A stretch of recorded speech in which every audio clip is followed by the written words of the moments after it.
if you want to start investing in private equity or real estate or syndications or funds, it's important to have that person and trust their advice, but also to bring in other mentors or advisors that understand that space so that you can feel comfortable in making those decisions. I think that's great. And I think that speaks to the team concept, is that you assemble a team who plays well with others. That's really important.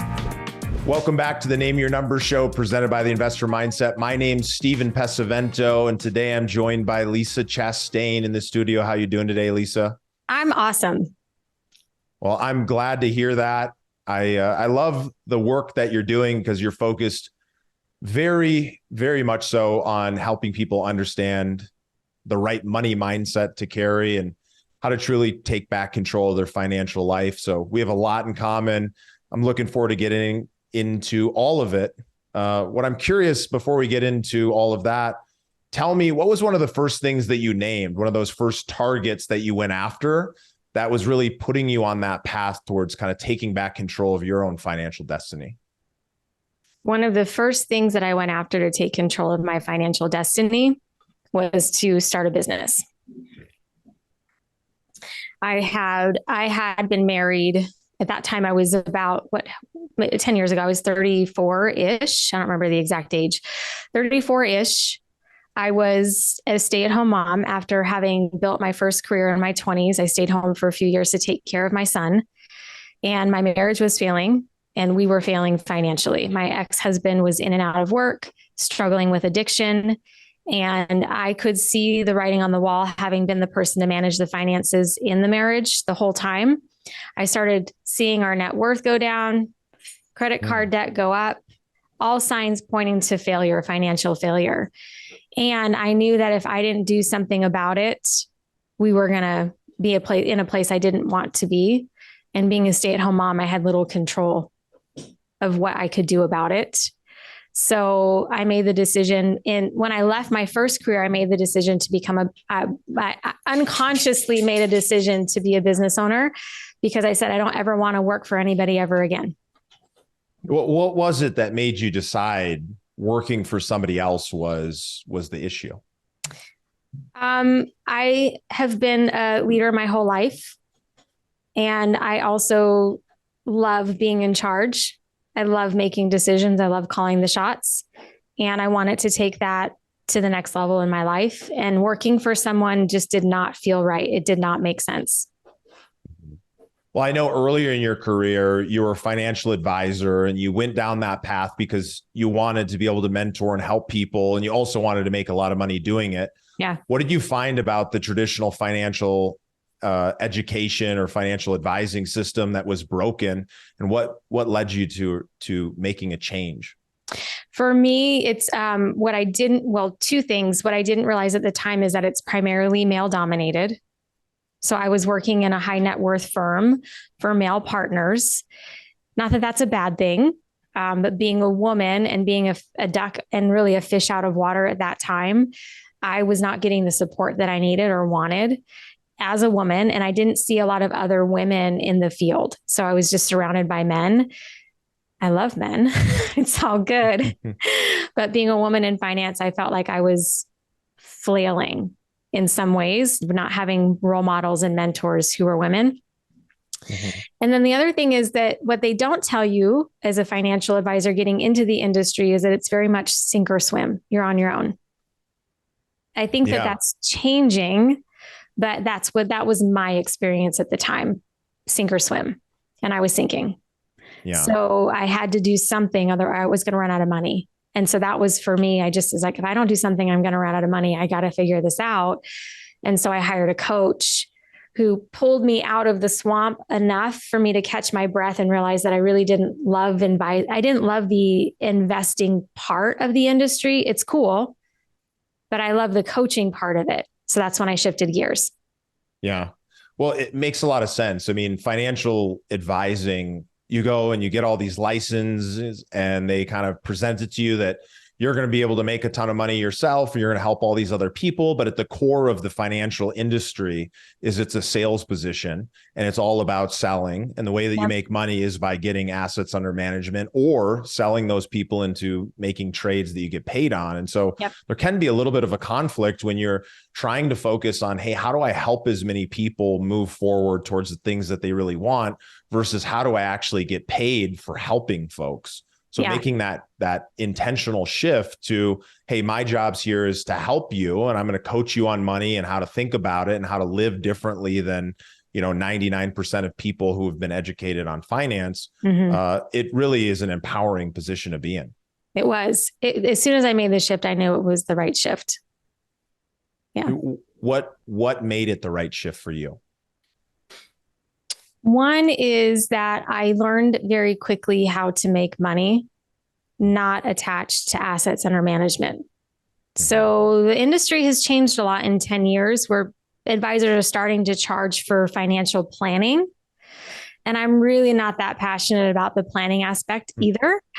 So the fact that I can get charged for my coaching and my skill set almost immediately, that turnaround for me was exhilarating. And that I didn't have to also play ball with the SEC, which, all the red tape and all the compliance was just it felt really cumbersome to me.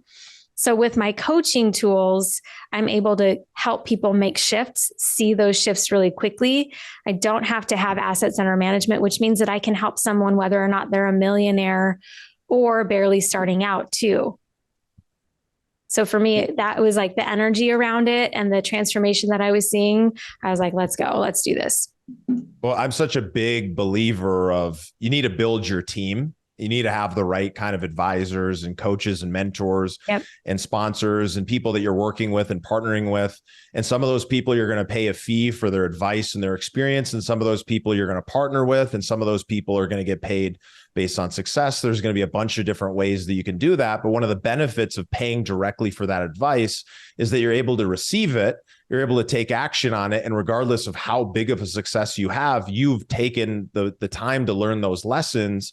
And you're able to then change that up, whether or not you're working with that person continuously for decades, or whether you're just going to work with them for a moment. It gives you an opportunity to oftentimes pay a heck of a lot less than it would take to go and learn that information on your own. And so I think it's a really, really smart path. So we'll get back to talking about building a team in a second. But one thing that I think is so important, and I know you feel the same, is the importance of actually tracking your net worth and understanding your personal balance sheet, how much money you actually have, where it is, debts, income, your cash flow statement, all those different things. Can you talk to me a little bit about why that's so important and yet so few people actually do it? On the important side, that's your scorecard.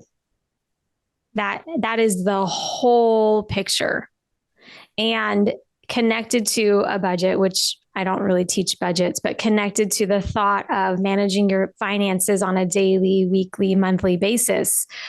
If all you're doing is tracking money in and out of your bank account, no wonder you feel broke all the time, because it's designed to move cash. That main operating account that you have, which most Americans are still just banking out of one account, it's going to go up some days, it's going to go down some days. You're going to get paid, you're going to pay a bill. That's the financial roller coaster that people keep themselves on, because that actual account is not designed to keep a ton of money in it in the first place. So the way that I see it is that money channels in and through. And then if you're moving it to different accounts for different purposes, that would be in your net worth as you calculate it every single month. And by tracking your net worth, which if a listener doesn't know what that is, it's really just tracking your assets and your liabilities. What do you own and what do you owe?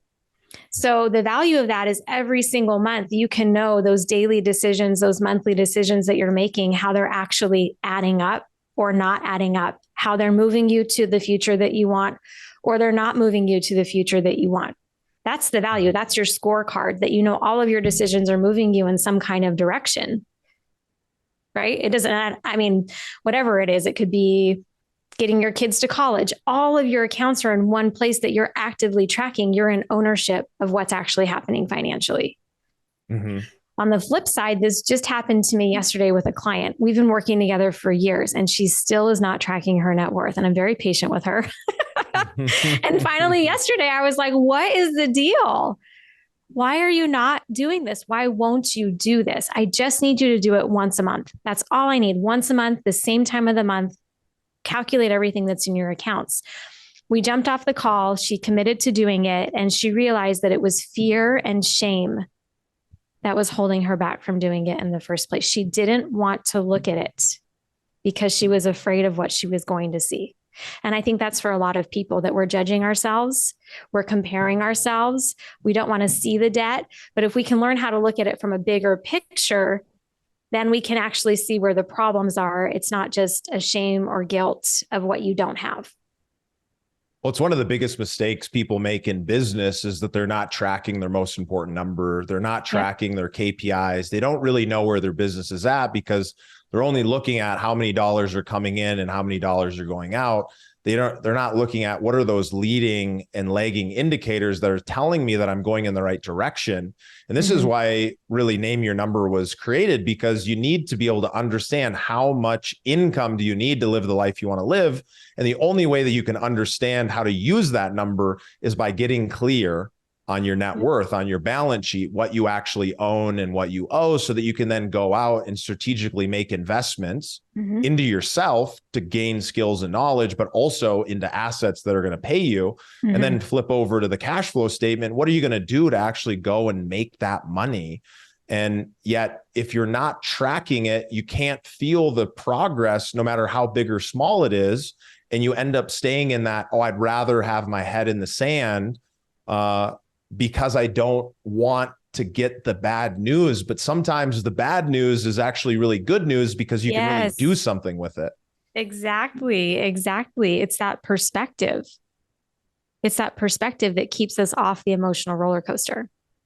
Yeah. It's such a big change. And one of the most powerful lessons that I think you can learn is when you realize that the most successful, wealthy people, what are they doing? Where are they spending their time? How are they thinking about their finances? And how much time do they actually spend going over those things? It can make a big difference. What have you seen in kind of the research you've done on what successful people do with their money?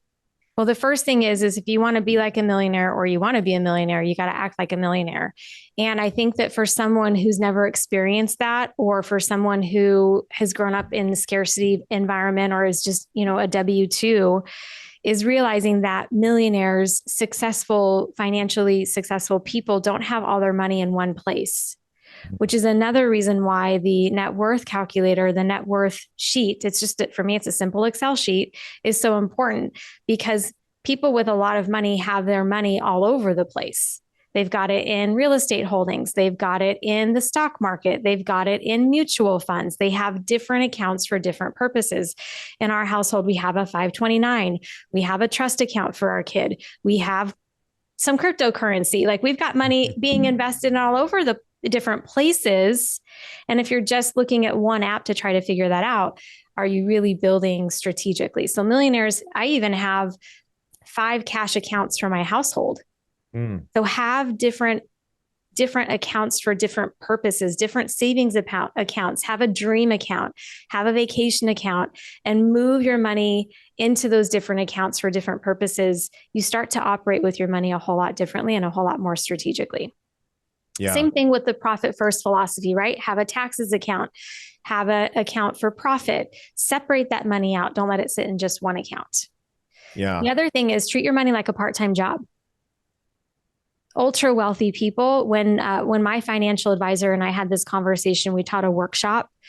The people that she works with who are ultra wealthy, who are self-made, spend an average of 20 to 30 hours a month on their money, tracking their money, having conversations about their money, become obsessed with your money, not from a place of scarcity, but from a place of opportunity.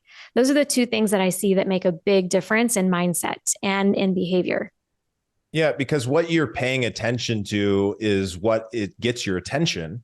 And what you're paying attention to is going to get your focus, and you're going to actually do something as a result of that. Just just by going in and tracking what you're spending and where that money is going, you're going to subconsciously make different decisions, let alone the ability to consciously decide, should I be spending my money here or should I not be? And those are just the little things that allow you to be able to keep more of the money that you have and put it towards the things that matter most. Because I don't know if you're like me, but my vision about money is not, don't go out and enjoy it. I'm all about spend the money and do the things that you necessarily need to do, right? Like we work really hard so we can live well. But if we're conscious to the trade-off that we're making in that moment, when we spend the $1,000 on the trip or the 10,000 or the 100,000, depending on what level of life you're living, that when we make that decision, we consciously know that we're giving up that $100,000 today that could make a 16x return in the next 12 or 20 years if we invest it correctly. Is it worth it? And most of the time you're going to say, yes, it is. But there's plenty of things that I've found in my life that are not worth spending the money on. And all of a sudden, now I'm sitting on more money than I had before because I'm enjoying the things that I'm putting that money towards, but I'm also being selective about what those experiences are that I actually care about. Yeah, let me give you an example of what that looks like in my life. The way I describe it to my clients is that you're on a fast moving train, and that's called life. And the train is not stopping for you. And if the only goal in your financial life is to save as much money as humanly possible, it's as your train of life is moving. My kids are 13 and 15, and in a very, very short amount of time, they're going to be out of the house. I want to have memories with them now, and I'm willing to put money in that way. I'm willing to spend money to go on an Alaskan cruise with my teenagers to have that memory versus sock all of that money away for something that I may or may not actually have happen in my life, right? I don't know how long I'm going to live. There has to be a balance between saving money and investing money and enjoying your life today and the people that are in your life right now. I think it's such a powerful point because we don't know how long we have to live. We don't know how many more moments we have with the people that we care about. And it's well worth the money to make those memories because happiness actually comes from memories. It comes from those experiences that we have with other people. And when we're intentional about selecting what are those things we want to do, we feel so much better about putting those things out into the world and then going back and working or doing whatever we do that we enjoy to make that money. That's right.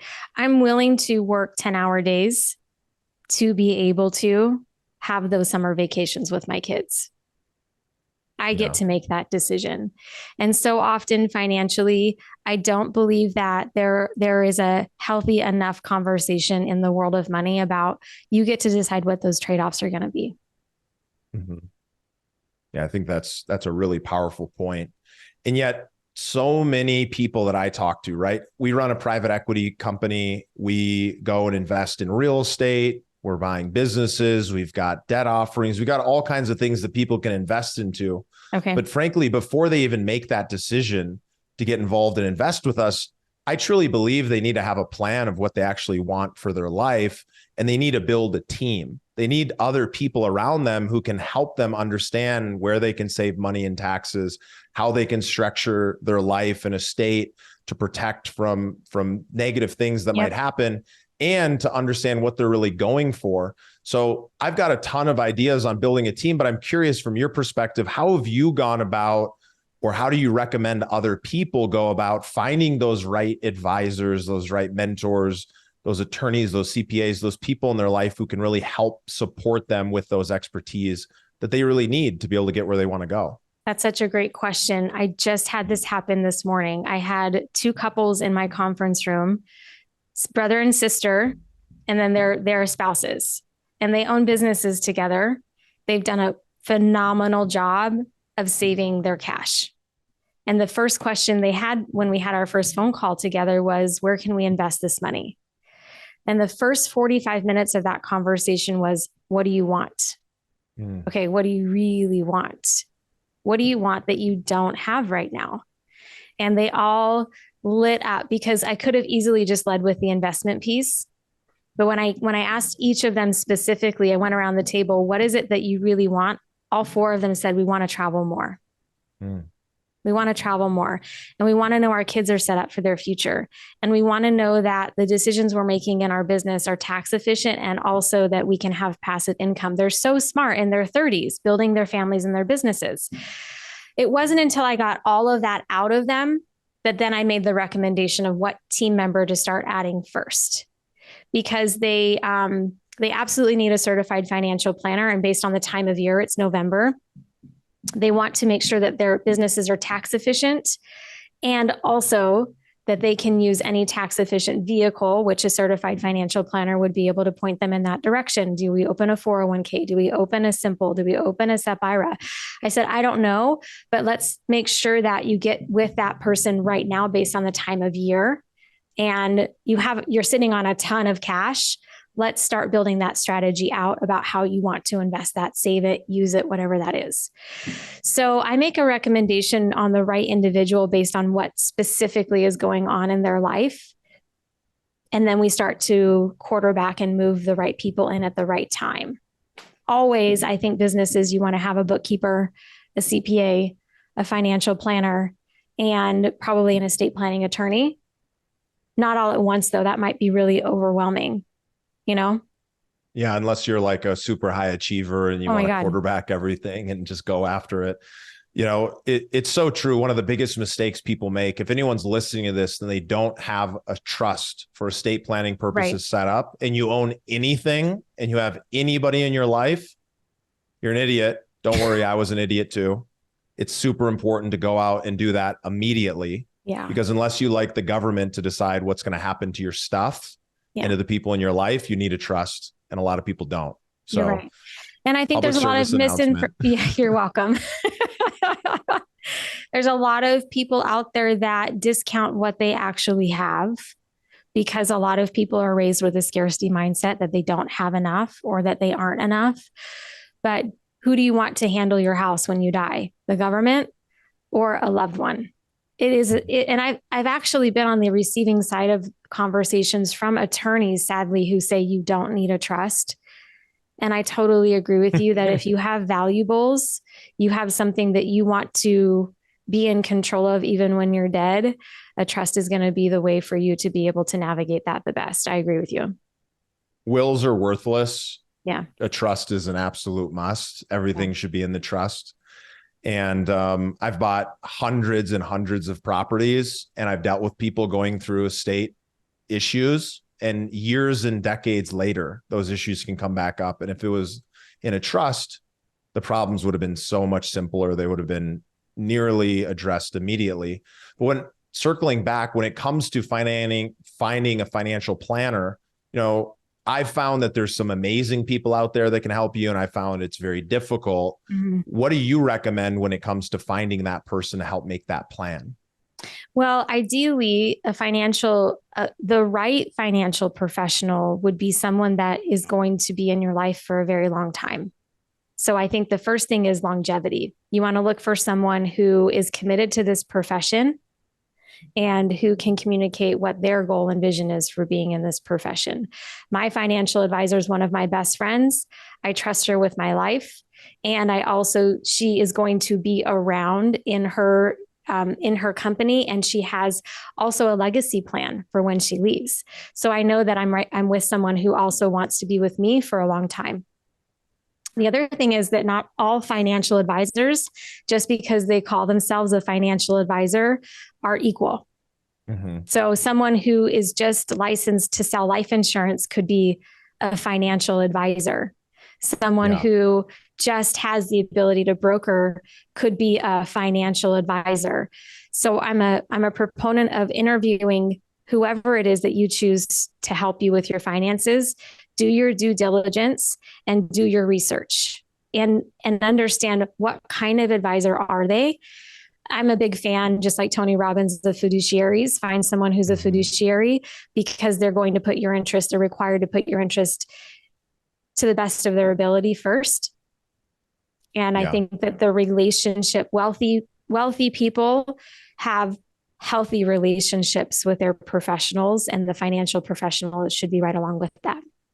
Yeah, I think it's so important. I mean, even in the private equity firm, we brought in a certified financial planner to help bring people into our company and to be able to support them in this process, because oftentimes when it comes to the traditional market, folks are getting paid for the work they're doing based on the assets under management, or under, most of the time, under the commissions that they're making. That's the way most of the industry works. And there's nothing wrong with people getting paid, and there's nothing wrong with fees and things. Companies need to operate, but you need to make sure that you have somebody in your corner who you can really trust. So, reach out to Lisa to get a great recommendation, or reach out to our firm. We have some great people we can refer you to that can help you make that plan. One thing I will share with you, it's important to know the difference between a certified financial planner. They're going to typically understand the traditional market and the traditional type of investment opportunities that are available. They're often not going to be the best people to go to when it comes to private investments, businesses, real estate, things like that. Some people have some experience in that, but I found that most of those people, their goal is to protect your money, and they know what they know, but they often don't understand this other side of the business. So if you want to start investing in private equity or real estate or syndications or funds, it's important to have that person and trust their advice, but also to bring in other mentors or advisors that understand that space so that you can feel comfortable in making those decisions. I think that's great. And I think that speaks to the team concept, is that you assemble a team who plays well with others. That's really important. So you don't need a know-it-all financial professional. You need a financial professional who can help you with what they help you with, and also want to play and hang out and have conversations with the other people that are on your team. And they typically operate like a board of advisors, and the best boards are going to have different people with different opinions that are going to conflict because their expertise are different. So it's important to know that there's going to be one person telling you one thing and another person telling you another thing, and they both can be right, but you as the financial quarterback of your life have to make that decision. So as we kind of get close to, wrapping up here, what is the biggest advice you have for the people who are listening, they're having a ton of success, they're making a ton of money in their business, they're making a ton of money in their career, and they really want to go to that next level, but they still have those fears, those beliefs, those things that are holding them back from actually taking action on the things that they've listened to or learned from people like you and I? What advice do you have for them? Well, the first thing I would say is you get to work on loving your life. One of my favorite books is there's a couple. This one, I was just on the news, on the same news, the same news outlet as he was, is Mitch Albom, and it's The 5 People You Meet in Heaven. As much as success is important, give yourself the ability, give yourself the permission to enjoy the fruits of your labor. I've seen it all too often where there's hardworking people with a shit ton of money who do not allow themselves to enjoy their lives. Know your numbers well enough and have the right team in place so that when you want to drop some money on a new car, or when you want to go to Bali for a retreat, that you can create permission around that. And also find coaches, find someone like me, shameless plug, to help you break through the mindset, the scarcity mindset, because it's not a have to. You don't have to have a scarcity mindset. You can break through it to give yourself the permission to enjoy your life now and for years to come. Yeah, I think that's really, really good advice, because the truth is, if you're unhappy and you're poor and you continue with the same beliefs, even if you get rich or wealthy, you're still going to be unhappy until you change the way that you're looking at your life. Now, frankly, I'd rather be rich and unhappy than poor and unhappy, but it's important as you're on that journey to recognize that you can kind of make that change. Where can people find out more about you or follow along in the work that you do? The easiest place to go is lisachastain.com. Also, I have a podcast and a YouTube channel. And on the YouTube channel, you'll also find the video podcast, and it's called Real Money with Lisa Chastain. We're having open, honest, vulnerable conversations about what it looks like to navigate all of these conversations with money so that you can feel less alone.